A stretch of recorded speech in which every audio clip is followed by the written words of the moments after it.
जिसे समझा था रक्षक वही बन गया भक्षक। तोड़ दिया उसने भरोसा, झुका दिया पूरे परिवार का मस्तक। आज दुनिया ने जाना कि वो कितना बेदर्द अपराधी था, कितना बेरहम ब्लैकमेलर था, जो कि एक मासूम सी महिला को तड़पा रहा था अब तक। वो महिला जो कि दुनिया जमाने के सामने बड़ी बड़ी ही हिम्मत से हंसती थी, राजनीति और कला जगत की बड़ी बड़ी हस्ती थी, लेकिन उस इंसान से बच नहीं पाई जिसने उसे पीठ पीछे दगा दे दिया, धोखा दे दिया, पीठ पीछे छुरा घोंप दिया और वो बेचारी काल के गाल में समा गई। जी हाँ साथियों, सही समझिए आप, हम बात कर रहे हैं हिंदुस्तान में अब तक सुर्खियां बटोरने वाले उस केस की, सोनाली फोगाट केस की, जो कि आज हर किसी की जुबान पर है। हम आपके लिए लाए हैं उस केस की कुछ नई सुर्खियां, कुछ नई अपडेट आपके सामने रखेंगे। लेकिन उससे पहले वही गुजारिश कि हमारे चैनल को सब्सक्राइब ना किया हो तो अभी कर लीजिए, क्योंकि ये चैनल आपको देश दुनिया की खबरों से सबसे पहले रूबरू कराता है। नमस्कार, सत श्री अकाल, आदाब, गुड डे।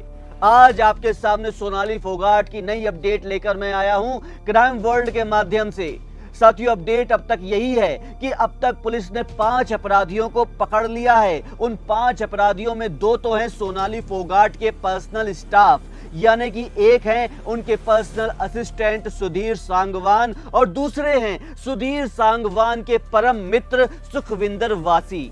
2 और लोग जिनको पुलिस ने पकड़ा है वो है ड्रग पैडलर्स, जिनमें से एक का नाम है दत्ता प्रकाश कारवेकर और दूसरे का नाम है रामा मांदरेकर। और जो 5वें अपराधी पुलिस ने पकड़े हैं वो हैं एडविन न्यूनिंस। ये एडविन न्यूनिंस उसी कर्लीज रेस्टोरेंट के मालिक हैं जहां पर सोनाली फोगाट की हत्या की साजिश रची गई। जी हां साथियों, अब तक ये केस ड्रग्स, डिस्को, पब और पार्टी के बीच में उलझकर ही रह गया है। हालांकि पुलिस ने उन 5 अपराधियों को पकड़ा तो है, लेकिन उन 5 अपराधियों ने अपनी अपनी तरफ से ऐसे पुलिस को बयान दिए हैं कि पुलिस का भी दिमाग चकरा गया है। पहला बयान देते हैं उसी कर्लीज रेस्टोरेंट के मालिक एडविन न्यूनिंस। उनके वकील ये बोलते हैं कि इस रेस्टोरेंट के मालिक तो ये एडविन है ही नहीं। कोई भी कागजात, कोई भी डॉक्यूमेंट ये साबित करने में नाकामयाब रहा है कि एडविन उसी रेस्टोरेंट के असली मालिक हैं। आगे पूछा गया कि कौन है असली मालिक, तो इस एडविन के वकील बोलते हैं कि ये हमारा काम नहीं है, ये प्रशासन का काम है, पुलिस का काम है, अभियुक्त का काम है, जिनकी हत्या हुई है उनके अपने परिजनों का काम है कि वो ये जाने पहचाने और पता करें कि उस रेस्टोरेंट के असली मालिक कौन है। दूसरे अभियुक्त जिनको पुलिस ने पकड़ा है, जिनका नाम है सुखविंदर वासी, वो तो ये कहते हैं कि मैं तो कुछ जानता ही नहीं हूं, मेरे परम मित्र जिनका नाम है सुधीर सांगवान, वो हमें यहाँ पर लेकर आए थे और तभी लेकर आए थे जब सोनाली फोगाट ने बोला था। पुलिस के विश्वस्त सूत्रों की माने तो इस केस में जो मुख्य अपराधी हैं सोनाली फोगाट के पर्सनल असिस्टेंट, उन्होंने भी अपने बयान में यू टर्न ले लिया है। वो कहते हैं कि मैं मानता हूं कि मैंने ड्रिंक में मिलाकर सोनाली फोगाट को ड्रग्स दिया था, लेकिन वो सोनाली फोगाट की अपनी मर्जी थी। उसने ही मुझसे ड्रग्स मंगवाया था और कहा था कि मुझे दो, और ये पहली बार नहीं है जब सोनाली फोगाट ने ड्रग्स लिया है। आगे बोलते हैं सुधीर सांगवान की हम दोनों 3 साल से रिलेशनशिप में थे। ये उन्होंने इसीलिए बोला है क्योंकि सोनाली फोगाट के छोटे भाई रिंकू ढाका ने अपने बयान में पूरा आरोप मढ़ दिया था सुधीर सांगवान पे। उन्होंने कहा था कि सुधीर सांगवान ने एक दिन धोखे से एक वीडियो बनाया और उस दिन के बाद मेरी बहन को ब्लैकमेल करने लगा, उसके साथ 3 सालों तक दुष्कर्म करता रहा, उसे अपने जाल में फंसा लिया। तो इसीलिए सुधीर सांगवान ने अपनी सफाई में ऐसा कहा है कि मैंने कोई भी गलत काम नहीं किया सोनाली फोगाट के साथ, हम दोनों रिलेशनशिप में थे और इसमें पूरी की पूरी मर्जी थी सोनाली फोगाट की। आगे पुलिस की माने तो उन्होंने एक ऐसा फ्लैट खंगाला है जो कि गुड़गांव में है और पिछले 3 महीने से उस फ्लैट का भाड़ा दे रहे हैं सुधीर सांगवान।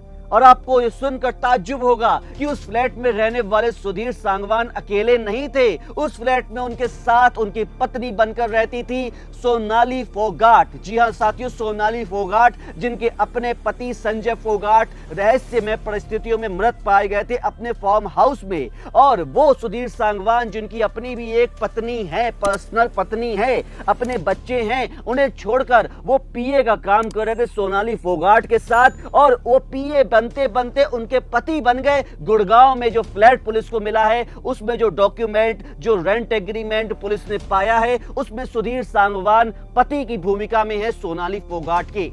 पुलिस की और विश्वस्त सूत्रों की माने साथियों, तो पुलिस ने इसमें जो पोस्टमार्टम रिपोर्ट हासिल की है, उसमें यह साफ बताया गया है कि उस रात मारपीट की गई थी सोनाली फोगाट के साथ। लेकिन मारपीट के बाद अभी तक फोरेंसिक रिपोर्ट नहीं आई है, जिससे पुलिस को यह पूरी तरीके से सोनाली फोगाट की हत्या की साजिश का पता चल सके। साथियों, सोनाली फोगाट तो चली गई, लेकिन एक दर्द भरी खबर यही है कि उनकी एक बेटी, जिनकी उम्र आज के दौर में 16 साल की है, वो अकेली हो गई है, अनाथ हो गई है। और उनके पिता का भी देहांत कुछ समय पहले हो गया था, माता का भी देहांत कुछ समय के बाद, यानी कि अब से कुछ दिन पहले हो गया। और एक वीडियो हम आपको दिखाना चाहेंगे जिसमें सोनाली फोगाट की बेटी रो रो कर अपनी मां के हत्यारों को पकड़वाने की जद्दोजहद कर रही है, प्रशासन से, पुलिस से मांग कर रही है कि दोषियों को जल्द से जल्द सजा दी जाए। देखिए ये वीडियो। मेरे को जस्टिस मिलना चाहिए, इन्वेस्टिगेशन होनी चाहिए प्रॉपर, और जो कल्प्रिट है उन्हें पनिशमेंट मिलनी चाहिए। साथियों, जैसा कि आपने देखा, सोनाली फोगाट की बेटी यशोधरा फोगाट रोते रोते अपने मां के कातिलों के पकड़े जाने का इंतजार कर रही है और कह रही है कि मेरी मां को न्याय मिलना चाहिए, इस मामले की पूरी जांच होनी चाहिए, जो भी आरोपी है उनको सजा मिलनी चाहिए। साथियों, हर कोई अपने आप को रोने से रोक नहीं पाया जब सोनाली फोगाट की बेटी ने अपनी मां को कंधा दिया, क्योंकि वो एक ही बेटी थी और अपनी मां को कंधा देते वक्त हर एक की आंखें नम थी। वो बेटी वहां पर रो रही थी और हर एक इंसान वहां पर उसके साथ रो रहा था। अगर सोनाली फोगाट की बेटी की बात करें साथियों, तो वो बेटी आज के दौर में हॉस्टल में रह रही है और सोनाली फोगाट ने एक बार कहा था कि उनकी बेटी राजनीति में नहीं आना चाहती है, लेकिन वो जल्दी ही एक्टिंग में डेब्यू करेगी। जी हाँ, खुद सोनाली फोगाट, जिन्होंने कुछ फिल्में, कुछ सीरियल्स किए थे, वो अपनी बेटी को एक्ट्रेस बनाना चाहती थी। अगर सोनाली फोगाट की बात करें तो उन्होंने एक सीरियल एक माँ जो लाखों के लिए बनी अम्मा और एक हरियाणवी फिल्म छोरियां छोरों से कम नहीं होती, उसमें काम किया है। यशोधरा फिलहाल 11वीं की स्टूडेंट है और पढ़ाई के साथ साथ अपने एक्टिंग करियर पर भी फोकस कर रही है। और अगर बात की जाए उसकी सोशल मीडिया प्रोफाइल की, तो वहां पे भी उसने खुद को एक्ट्रेस बताया हुआ है। अगर सोनाली फोगाट की पर्सनल लाइफ की बात करें तो वो कभी भी खुशी से नहीं रह सकी।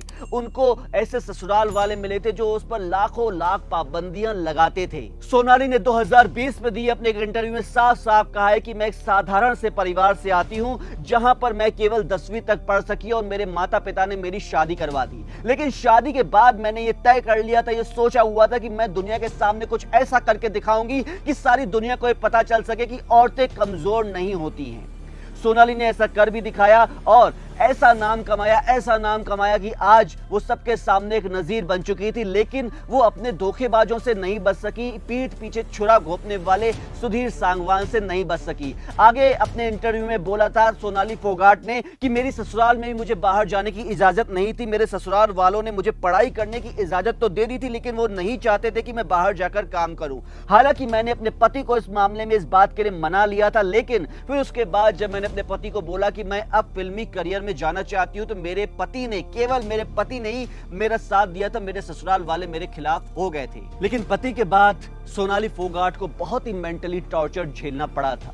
लोगों की असलियत उसके सामने तब आ गई थी और एक वाक्य तब सोनाली ने ऐसा बोला था जो कि दुनिया की सच्चाई सबके सामने रखता था। सोनाली ने बोला था कि अगर आप औरत हैं और अच्छी दिखती हैं तो आपको अकेली रहने का कोई अधिकार नहीं है। ये समाज एक अच्छी दिखने वाली अकेली औरत को चैन से जीने नहीं देता है। और ये सब कुछ सच्चाई थी सोनाली फोगाट की जिंदगी की। वो अपनी बेटी को एक हिम्मत वाली लड़की बनाना चाहती थी, लेकिन दुर्भाग्यवश वो भी अपनी बेटी को अकेला छोड़कर चली गई। साथियों, सोनाली फोगाट के केस पर भी हमारी पैनी नजर रहेगी और हम यही चाहते हैं कि समाज में घटने वाले हर एक मुद्दे को आपके सामने सबसे पहले लेकर आएं, क्योंकि ये मुद्दे आपको डराने के लिए, आपको विचलित करने के लिए, परेशान करने के लिए नहीं है। केवल ये मुद्दे हम आपके सामने इसलिए लेके आते हैं क्योंकि आप समाज में रहने वाले उन लोगों से बच के रह सके जो आपके साथ तो रहते हैं, लेकिन पीठ पीछे आपके पीठ पर छुरा भोगने की भरसक कोशिश करते रहते हैं। अगर सोनाली फोगाट बहुत पहले पहचान गई होती सुधीर सांगवान को और उसकी असलियत को, तो शायद आज वो जिंदा होती। अगली अपडेट के साथ, अगली नई घटना के साथ हम फिर से आपके सामने उपस्थित होंगे। तब तक के लिए शुक्रिया, नमस्कार। हमारे चैनल को इतना सपोर्ट करने के लिए, क्राइम वर्ल्ड के कमेंट बॉक्स सेक्शन में अपने विचार लिखने के लिए और हमारे चैनल को सब्सक्राइब करने के लिए। अगर आपने नहीं किया हो तो अभी कर लीजिए और नोटिफिकेशन बेल का बटन भी जरूर दबाइए। अगले अपडेट में फिर से आपसे मुलाकात होगी। नमस्कार।